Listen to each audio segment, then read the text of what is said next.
The Justin Robert Young program is brought to you, as always, by patreon.com/JURY. You want to support the show? You want to support independent media creation? Is that what you want to do? You want to make sure that you have independent voices that are not beholden to any kind of corporate interest, that you are not dealing with somebody that has to sacrifice their dignity so they can shill boner chews? So they can shill a mattress in a box? Is that what you want? Well, then go ahead and put your money where your mouth is. Patreon.com/JURY. Also, if you want to go ahead and give me money that you don't have to pay for, or rather you've already paid for, if let's say you have Amazon Prime, right? Dig this, bro Cephas. Go ahead on over to twitch.tv/JustinRYoung. Once you do that, you can hit subscribe. You can link your Twitch account and your Amazon Prime account. If you don't have a Twitch account, easy peasy lemon squeezy, you can set one up in 2 seconds. At that point, you subscribe. No money comes out of your pocket. It's all paid for by Papa Bezos up there in old Seattle town. The deal is you just subscribe for the month, and I get the money. If you don't subscribe to me for the month, the money just goes to waste. So it's my money. Please return it to me. K, thanks, bye. Go to twitch.tv/JustinRYoung. Tie your Twitch Prime or your Twitch account and your Prime account together and sub to me for the month. If you already did it last month, unfortunately, you got to do it each month. It doesn't recur. So go ahead on over there right now. One last little plug. Me and my boy, Brian Brushwood, are headed out on the road in a couple weeks. Southern California is where we will be. You can go ahead and get tickets to our San Diego show on June 9th and our Santa Monica show at the West Side Theater on June 10th. Bunch of special guests for the June 10th show. Anthony Carboni, Tom Merritt, Andrew Main. The San Diego show will also feature a once-in-a-lifetime pub crawl through the Gas Lamp District. Ooh-wee! It's going to be so fun. Go ahead and check it out. nightattack.tv/tour. But enough talking about how we support the show. What do you say we just do the damn thing?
How's everybody doing?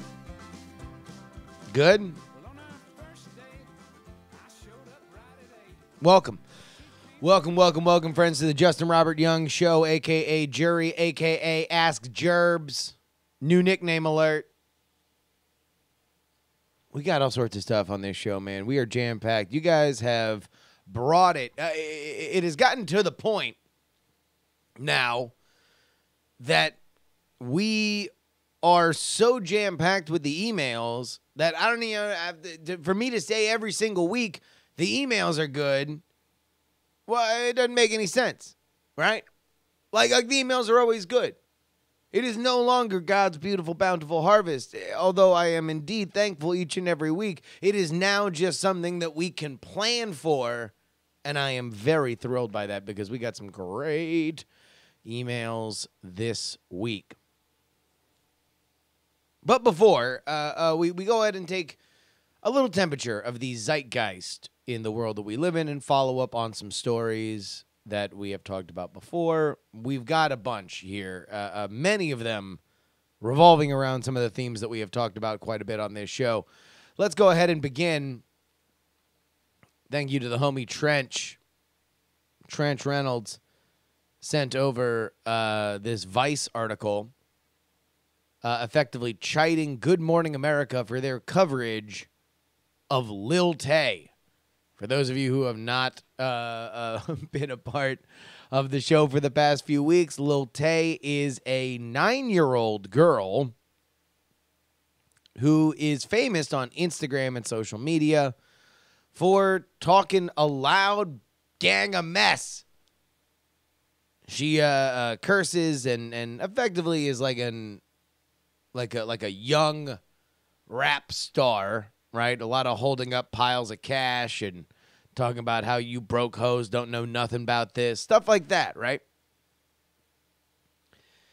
So recently, Lil Tay's mom was outed as a real estate agent and was fired from her dream job. I don't know if it was her dream job. And they got interviewed by Good Morning America. So good for them. Also, apparently, this article goes into the idea that it is Lil Tay's brother that is crafting her image. And if that is the case, then he should really be answering for a lot of this. Because if there is problematic language, if there is a problematic example being set, then it is him that is crafting her image. To boost and or bolster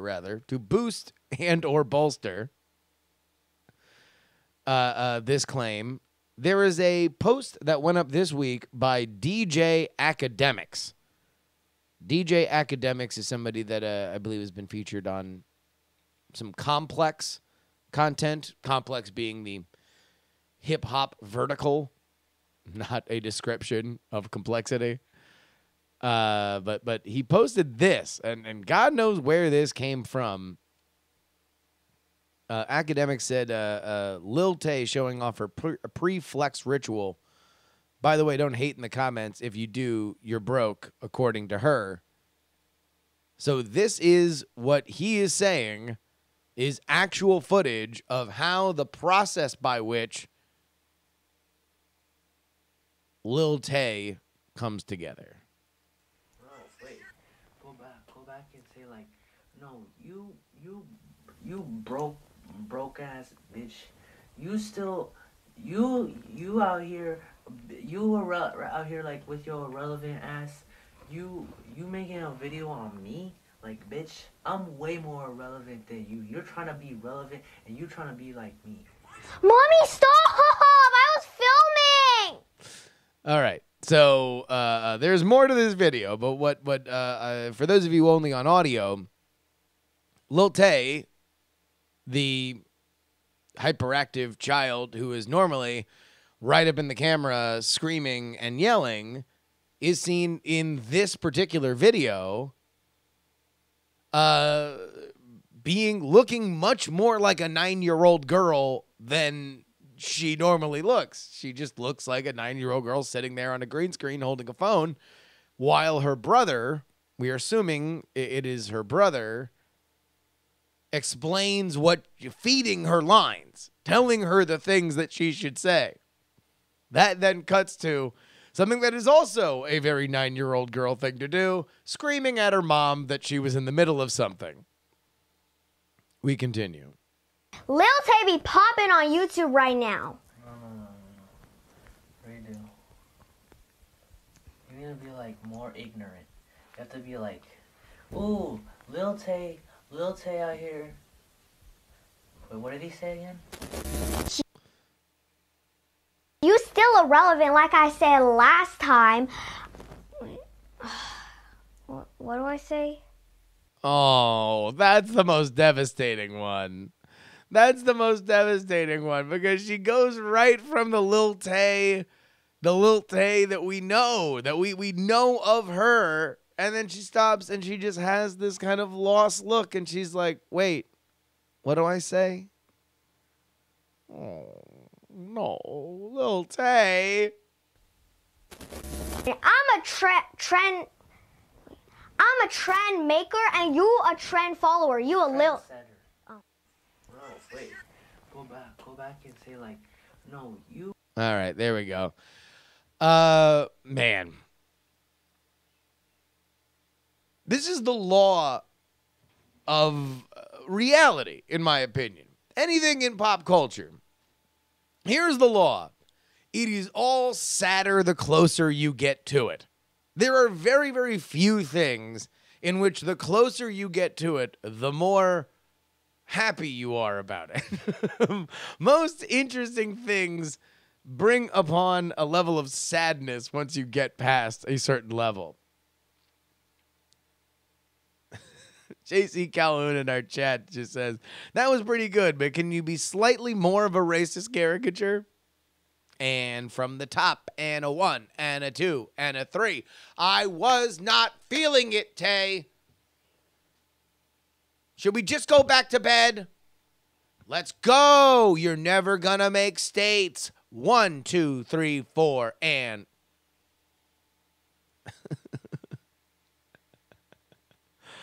I do feel, I don't know. I mean, how can you not feel bad? Now, here's the only thing that I had, a problem that I had with this article, this Vice article, is that, you know, the headline is the Lil Tay formula. We've seen this before, and it will happen again unless the media figures out the right way to tackle this phenomenon. It's not the media. And by the way, if we really want to extrapolate this, then let's look at all these kids that are child actors and child dancers and child everything. The idea that overzealous parents and brothers and cousins would exploit their young, talented siblings or offspring or relatives is nothing new. And there are people that are probably being put through harsher situations than Lil Tay is.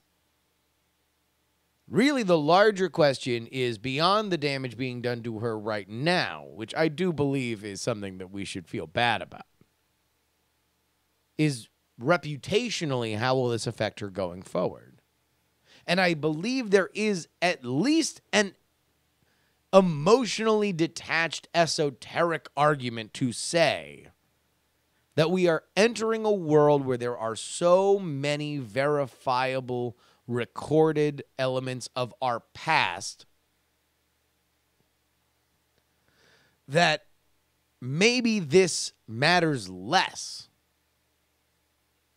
Maybe this will just be, maybe it's a spicier version of what happened when you were a kid, but no less weird than, when you find out that your college roommate was actually in a series of Pepsi ads or something like that.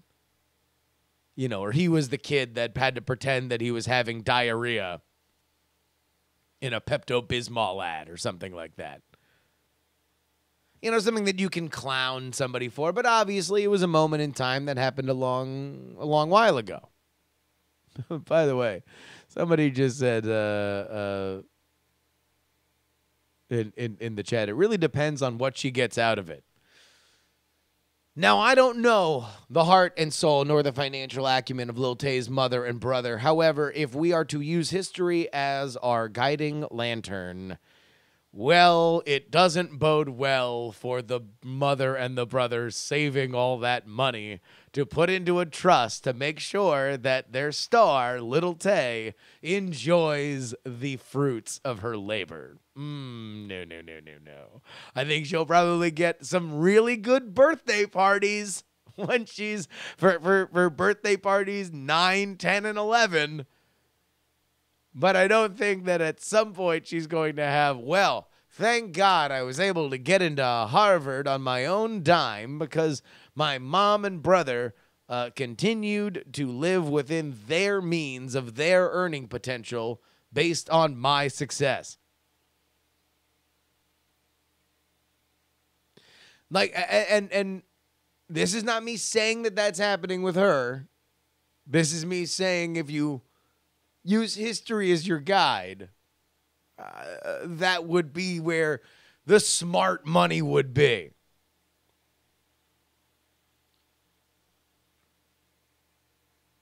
But enough of Lil Tay. The other big news here that is breaking as we talk to you is a CNN article. 8 women have accused actor Morgan Freeman of inappropriate behavior and harassment. This is the first couple of paragraphs of that article. A young production assistant thought she had landed a job of her dreams when in the summer of 2015 she started work on Going in Style, a bank heist comedy starring Morgan Freeman, Michael Caine, and Alan Arkin. But the job quickly devolved into several months of harassment, she told CNN. She alleges that Freeman subjugated her to unwanted touching and comments about her figure and clothing on a near daily basis. Freeman would rest his hands on her lower back and rub her lower back, she said. In one incident, Freeman, quote, kept trying to lift up my skirt and asking if I was wearing underwear. He never successfully lifted her skirt, she said. He would touch it and try to lift it. She would move away, and then he'd try again. Eventually, she said, Alan made a comment telling him to stop. Morgan got freaked out and didn't know what to say. This apparently is a repeated issue for Morgan Freeman. Again, 8 women talked to CNN. I don't know if 8 women went on the record. I mean, because I guess the first one didn't. Are we surprised? Forget Morgan Freeman, because apparently Morgan Freeman's had, he's been a person who's had things whispered about him in the past. But I guess let me ask somebody this: is there a star in Hollywood right now that you would be shocked to hear that something like this had happened? Who? And email this in if you're listening to this on podcast. JustinRobertYoung@gmail.com. We're seeing Tom Hanks. Stephen Hawking, writes somebody in the chat, I have some bad news for you, brother. Ron Howard, LeVar Burton.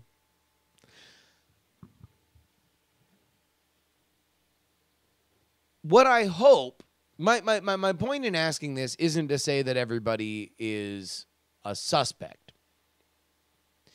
Rather, my point in saying that is to say that we obviously have a faulty barometer for how we are determining bad people, at least in the public square.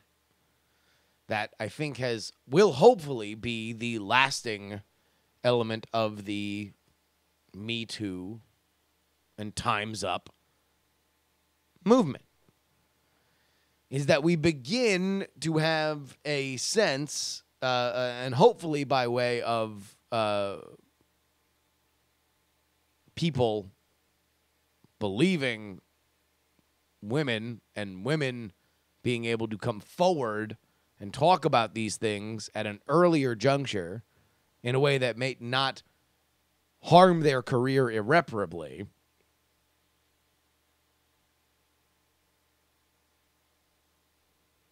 You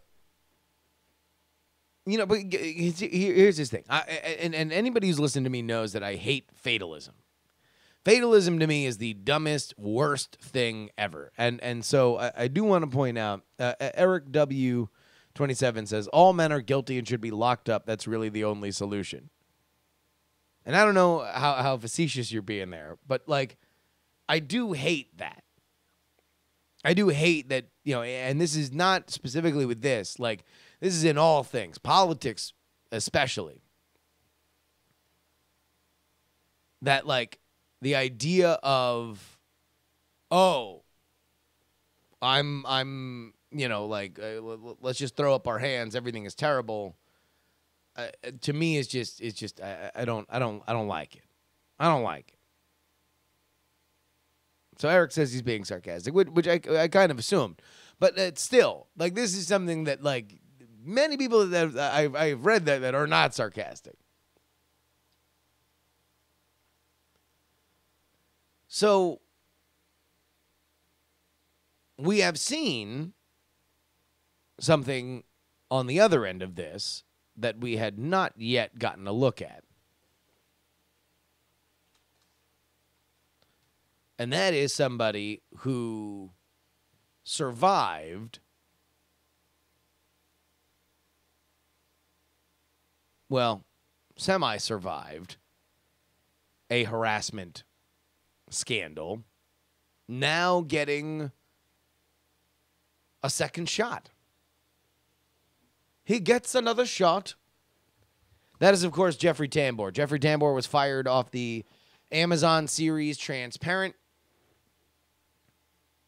because he was accused by people on the set, as well as his personal assistant, of being a creepy, angry, abusive asshole. By the time that all that was blowing up, they were already in production on the newest season of Arrested Development. So now Arrested Development is coming out. Episodes went to the press. They're apparently bad, which makes me sad. But not as sad as I was whilst reading this New York Times interview with everybody. This wound up becoming more of a just, you know, transcript of this interview because, well, things wound up getting a little heated, and you can hear some of this. The New York Times was kind enough to post the raw audio, a minute of the raw audio of the cast, specifically Jason Bateman, who plays Michael, Aaliyah Shawkat, who plays Maybe, and Jessica Walter, who plays Lucille, discussing Jeffrey Tambor. Now, mind you, the Jeffrey Tambor, who plays George Sr., is in the room whilst this is all happening. This is raw audio from this interview. It's a very amorphous process, this sort of bullshit that we do, you know, making up fake life.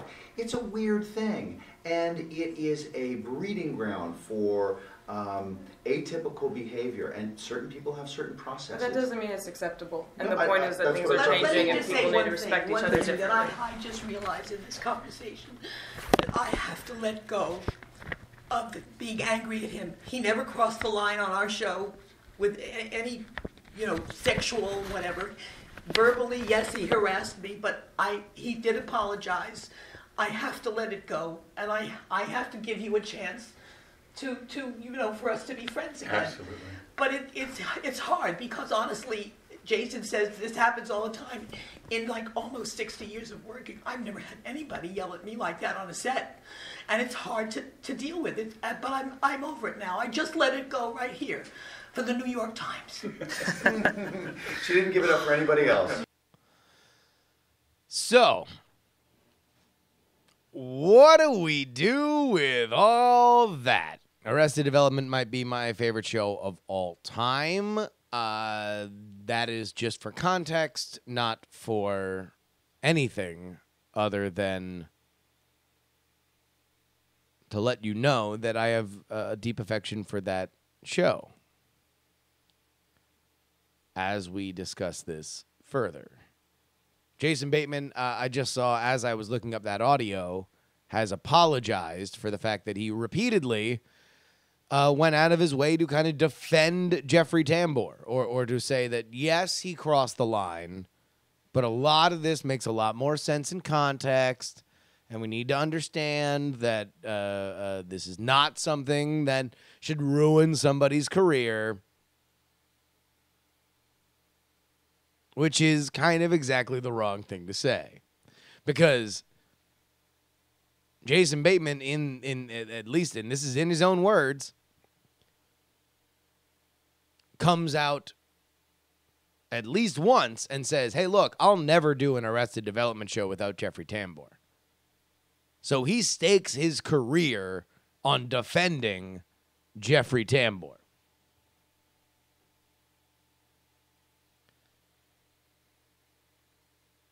And every time that he comes around to the other side of it and says, well, you know, this is bad, it's always in a pre-context qualifier to say, well, yes, it's not appropriate, but sometimes this shit happens. And that is what kind of drew the ire of the only two women in the room, Elia Shawkat and Jessica Walter. It's bad. It's not a good look. And apparently that new season is terrible. Which, ho, I think we're done. I think this is going to be it for old Arrested Development. That this will be the story of the family who lost everything and then just continued losing everything.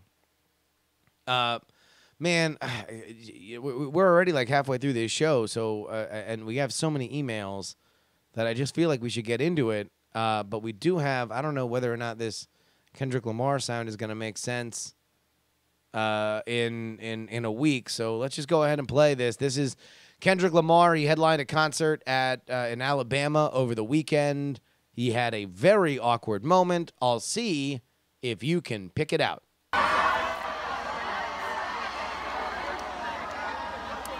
I told you every time. Oh, by the way, he has pulled a fan out of the audience to rap his probably the first big hit that he had, Mad City. She is white. Her name is Delaney. Swear I got you.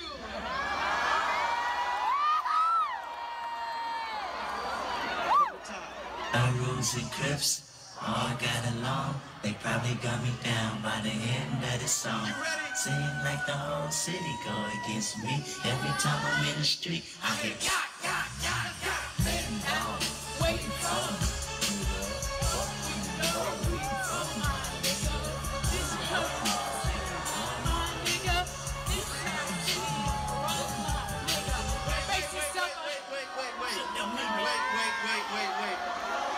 Am I not cool enough for you? What's up, bro?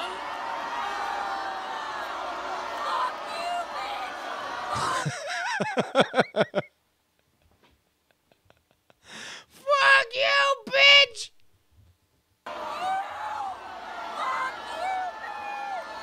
What's up? My boy Rohan kind of knew the rules a little bit. Will's just really cool, bro. You have to work. You gotta bleep one single word though. Oh, I'm sorry. Did I do it? So here's, listen, she sings the N-word. The part that does make me feel bad for her is this moment right here. You have to work. You gotta bleep one single word though.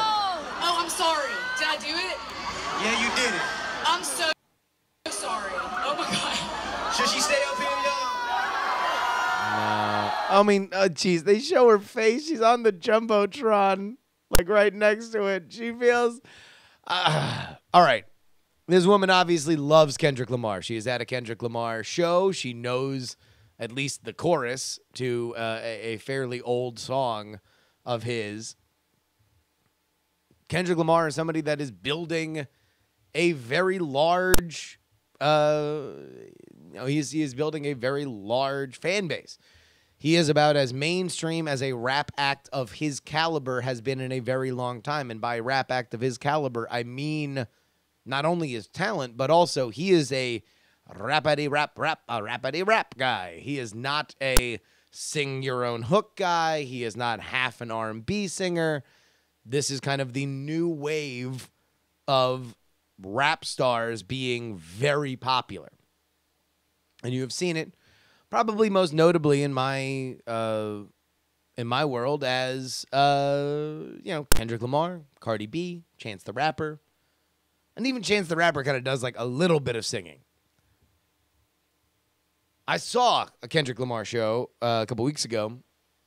It was great. It was amazing. It was like one of the best produced rap shows I have ever seen in my entire life. In fact, it was the best produced rap show I've ever seen in my entire life. It was the TDE Championship Tour.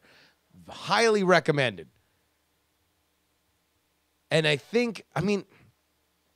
just feel like we need a global summit on this. I mean, again, this is something that I've, for whatever reason, have kind of come back to a couple times about whether or not there should be, like, can you pay a license to just rap in rap songs?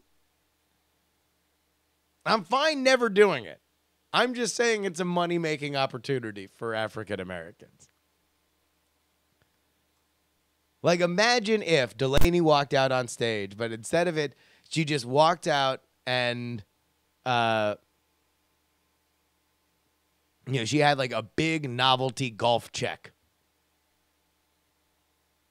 And she just signed it. Was for like $50.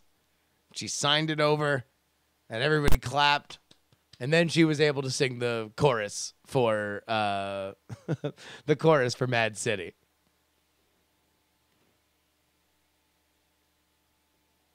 Now, Acorn points out, and I do think that this is correct, that Kendrick was protecting her from the crowd. I think that this, I don't blame Kendrick for anything other than, man, that's an awkward situation.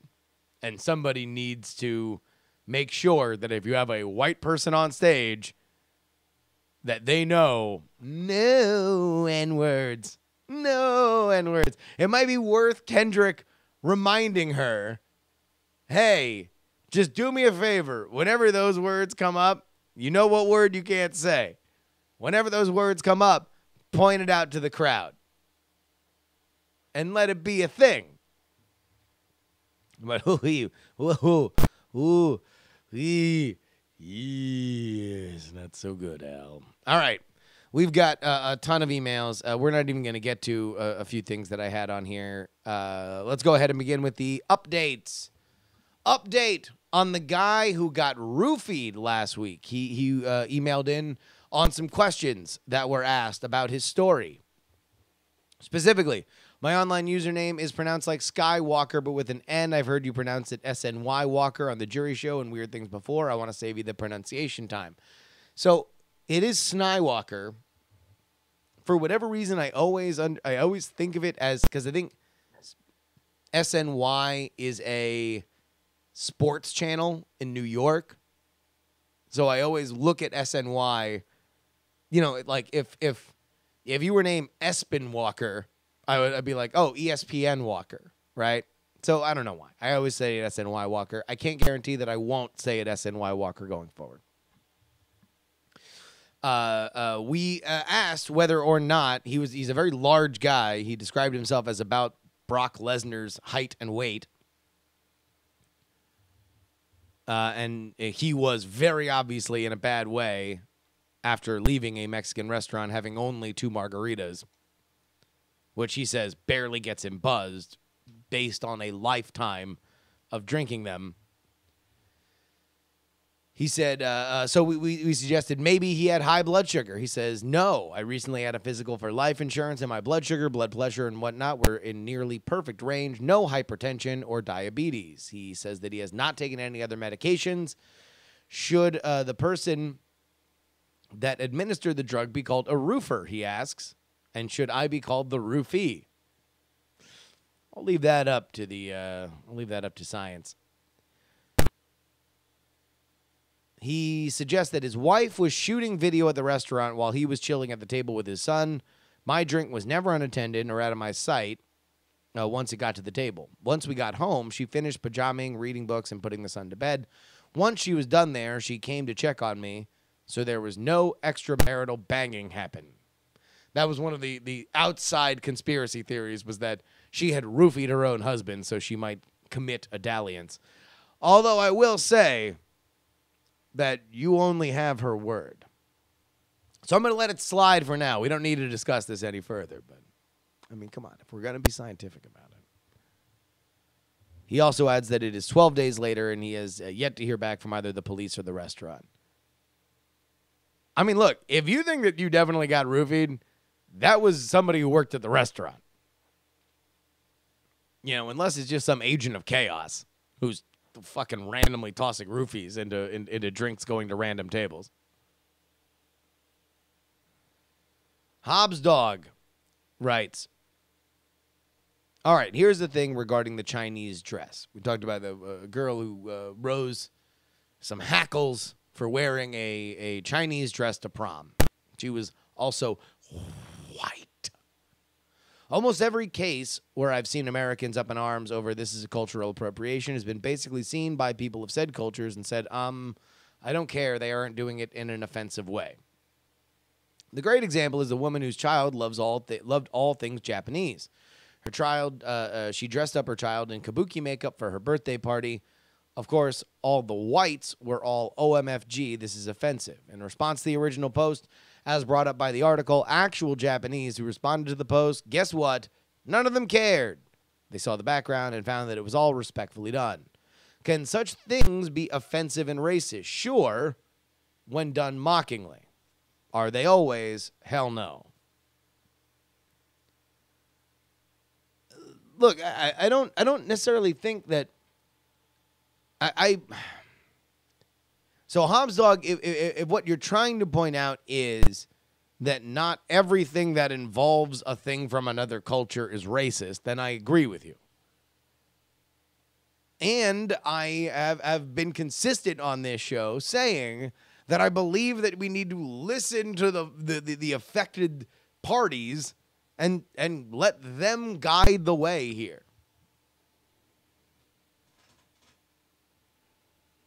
But I also don't think that it's like, this is never a thing.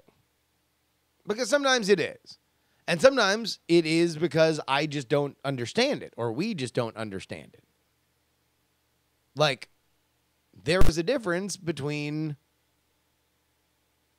wearing a garb of some sort and blackface, for example. Because blackface was not something that was invented by black people. Blackface was invented by white people to make fun of black people.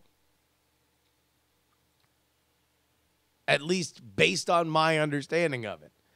So, I mean, again, and then this kind of comes into poor Delaney singing the N-word in, on that stage. Like, I think you got to pay attention and you got to listen.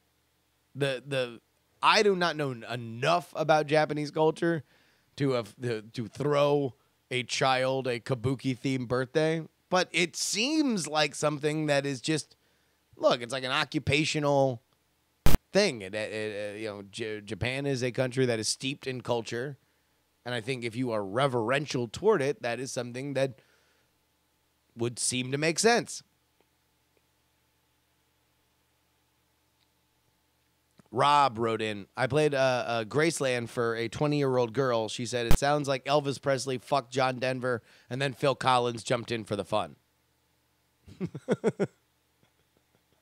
That is certainly one way to put it. Carrie wrote, can we get a lyric breakdown for Lift Yourself by Kanye? Yes. Let's go ahead and get a lyric breakdown. Lyrics.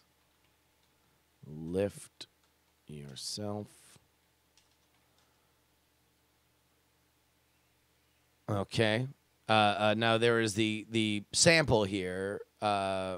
Lift yourself upon your feet. Let's get it on. Lift yourself upon your feet. Let's get it on. Lift yourself upon your feet. Let's get it on. The hands up we have today said we need to strive for more liberty. Lift yourself up on your feet. Lift yourself up on your feet.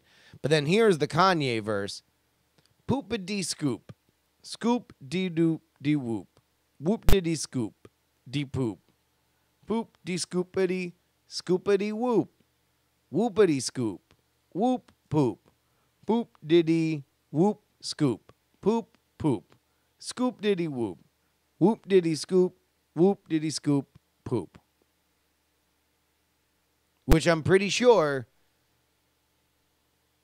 is about poop. Thank you for requesting that lyric breakdown. Andrew wrote, so I wrote you back in August of last year on the episode called If You Had to Pee, talking about my failed engagement and impending trip to Burning Man. I took some of your God-voiced advice and got higher and had more fun and saw more sunrises than I've ever packed into 1 week of my life. It was an amazing trip. I failed to take some of your other advice, though, and ended up trying to make things work with my ex. We got back together for a few months, tried to work on things, and it felt good for a while, but then she became distant again, and I finally made the hard choice to break things off. I still love her, but it's tough to make things work when I'm 35 and she's 22. We're just at different stages of our lives. Anyway, on to now. I'm moving to Portland in a few weeks to go back to school and start a new life away from the toxic shit that's built up in the town I've lived in for the past 15 years. I'm writing to ask you your advice that you have on how I can set myself up for success moving to a big city. Anything I should watch out for, good or bad, dating trends to look out for, activities that I should make sure I get involved with. Thanks for everything you do. You are the backlight to the velvet painting of our lives. That's pretty good. All right. So I have moved around a fair amount. I moved around a bunch as a kid. I left high school and went out of state. I then left college and went to another city. I then went back home, and then I came out here to California. So having hit the reset button in my life a couple times, here is what I will say. Moving cities will not solve your problems, because you will be bringing your problems with you, specifically the problems that are created between your left ear and your right ear. If you have bad habits, those habits will be with you whether or not you are in a big town, small town, on Mars, under the sea, right? So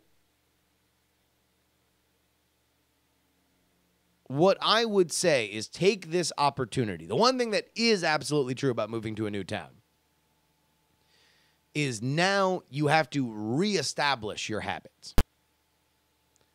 Even if you're an alcoholic, right, and you move from town to town, now you need to find a new bar, need to find a new liquor store, you need to find new cups. Like, there's a lot of effort that, you know, is undertaken to do anything. So if part of why we become entrenched in our patterns of behavior is the fact that any kind of action comes with it some kind of reinforcement, then you do have a tremendous opportunity to reestablish new habits.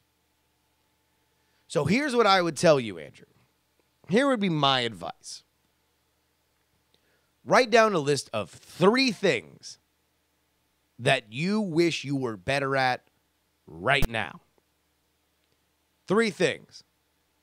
And let's just, for the sake of this conversation, let's do the common 3 things. I want to lose weight, I want to meet somebody, and I want to read more. I want to learn a second language, something, right? Or I want to save more money. Let's put save more money in there instead of meet somebody. You have an opportunity right now to establish those things, and they will be the first things that you ever know about moving to somewhere new. That's a tremendous psychological anchor. Kilmarock1285 says, 3 things I want to be better at. Number 1, making lists.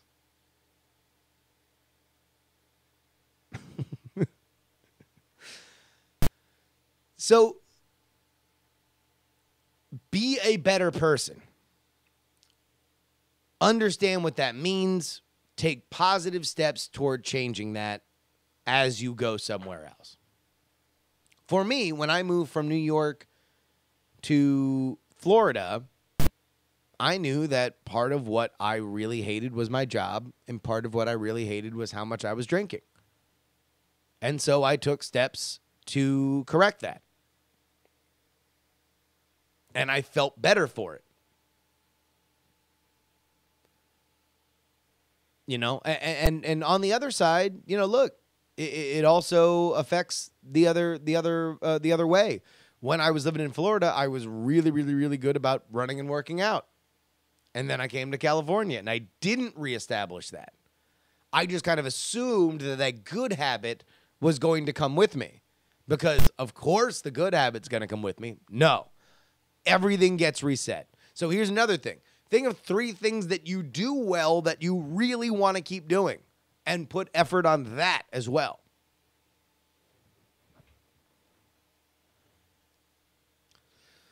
Bradley writes, La Cañada, an affluent neighborhood, is the real home of JPL. Everyone says it's Pasadena, but it's really in La Cañada. I'm guessing here, but this is how I see things playing out in the scenario that I just sent you, which is that there was a racist word written on a Starbucks cup. The millennial at the point of sale, in an attempt to prank the barista, puts Beaner on the name of the vanilla white mocha, hoping for a hilarious racial slur to be called out when Pedro's order is ready for pickup. Ooh. Pedro notices only after leaving and doesn't say anything but to a friend, who then posts it on Fox LA's Twitter feed and Facebook, and the internet explodes with outrage. In swoops Phil Schulman with news vans and camera crews to La Cañada, which is likely the neighborhood in which Phil lives, and he does the shocking story of outrage, complete with on-the-street interviews. But here's where the story takes an unknown twist. The victim, Pedro, works at Los Gringos Loco. And they not only interview Pedro, but also interview his boss, making very certain to get the restaurant's name in the coverage. He says, okay, in case you missed it, Pedro works at the Crazy White People restaurant, a block away from Starbucks, in a town filled with affluent white people. Just thought this one deserved jury comment. You got any gum? Here's where I lose you, Bradley. Hilarious racial slur. Now, this is not to say that no racial slurs can be funny. But I do believe that they can really only be funny in certain contexts. And I don't think that pranking the barista with a hilarious racial slur is necessarily the way to go about it. So, was this overreacted to? Maybe. But does it deserve some shit? Yeah. Yeah, it probably deserves some shit. As for the fact that there's a restaurant called Los Gringos Loco, I mean, sure. You want to know what? Pay attention to the affected group. If there are any very angry white people that there is a place called Los Gringos Locos, then go protest. Go make sure that you shut them down. You are angry. You are offended. Go make sure. Make your voice heard. Dav wrote in, and this is maybe the one that brings us all home. Dav wrote in response to our question as to whether or not there is such a thing as a heroic dine and dash. We were talking about the dine and dash serial dater. This is Dav's heroic dine and dash. So here's the setup. At the end of the past winter, I started dating this African lady whose name was, well, let's say her name was Blathe to keep things anonymous. Anyway, I was way into this lady at the time. As a Canadian post-punker, she was different in just about every way that I was used to, and it was exhilarating. So with the preamble out of the way, let's get to the date. We find ourselves at a bistro at the end of Vancouver called Kittatilano. It's kind of a yuppie end of town, so I was a bit of a fish out of water, but I roll with it. We order some food, and the drinks are flowing, and the live music isn't the greatest I've ever heard, but not terrible either. It's actually going really well so far. There's flirty hand-holding and knee grabs and coyish talk about who's going to host the sleepover versus who's going to foot the bill. And then it happens. Oh, what the fuck? She shouts in her Afrikaans accent. It halts conversation at the bar and everybody looks over. I'm confused and ask what's the matter. Apparently she saw Asian kids walk by the window and hork major loogies, and that apparently was the thing that sent her off. I tried to make a joke about it and humor our way back to fun date time, but I'm more or less ignored, and she blasts full force into an anti-Asian racist diatribe, complete with full-on C-bombs. I'm assuming that this is the Don Blankenship China-related C-bombs, but if they're not, then correct me, Dev. The crowd looks at her with furrowed brows. The bartender stops shaking a cocktail and stares in disbelief. Instantly, this situation goes from salvaging a date to Chernobyl-level nuclear second-hand toxicity, social and professional life-ending damaging avoidance. All I can see is my head on the Reddit article linking to an Instagram story with me in frame looking terrified. So I pull the ejection lever and tell Blade that what she just said was not okay with me, and I'm going to immediately need to spend some time alone thinking about what just happened. She calls me a wimp and that I'm an idiot for defending such gross behavior, and she's going to the bathroom to judge me for my wimpiness. I then get my coat, I tell the bartender that Blathe can cover the bill, and bail into the nearest cab I can find. Dav, I don't quite know if this qualifies as heroic, but you are certainly on the right side of history. Like, I don't know if it's quite like if you're like gonna have a statue, if it is, you know, it is certainly the most woke I have ever heard somebody walk out on a check.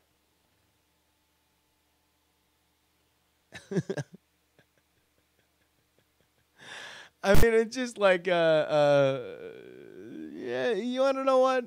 I think at the end of the day, at the very least, it was just a good warning sign that that date happened as early as it did, right? You don't necessarily need to go much further. Or else you end up like our final emailer, and we will go out on a high note.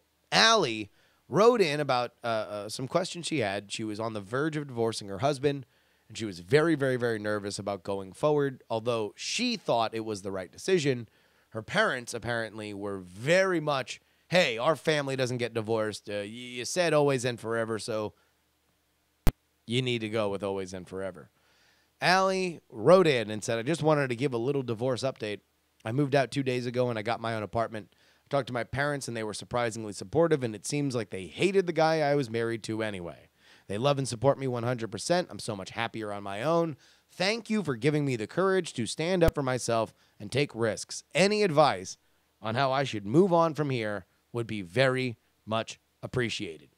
Allie, I'm going to give you the exact same advice that I gave to Andrew, even if you are just moving into a new apartment, focus on the things you want to better about yourself and hone in on the things that you already like about yourself and double down on those. Growth and renewal, I think, will carry you forward.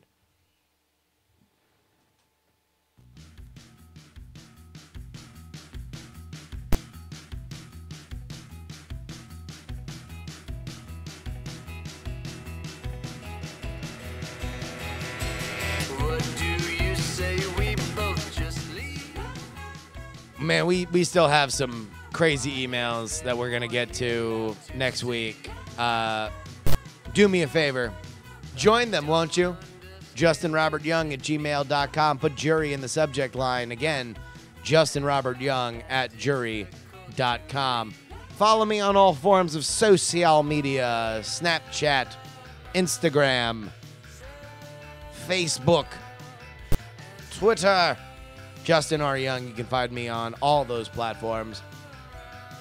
Go ahead and find our YouTube, youtube.com/JustinRobertYoung.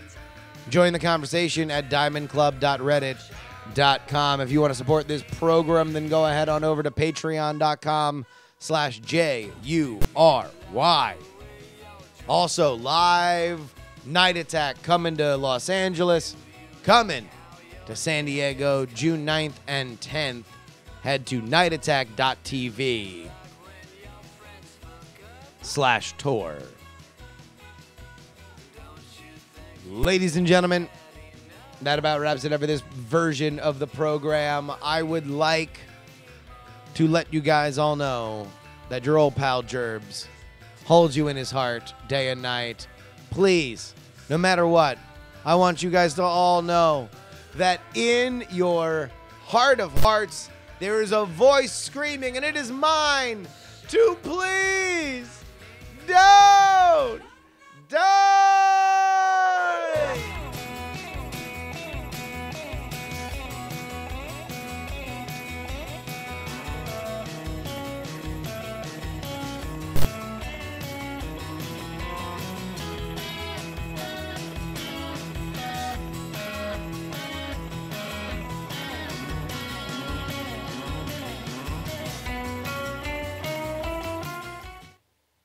Diamond Club hopes you have enjoyed this program.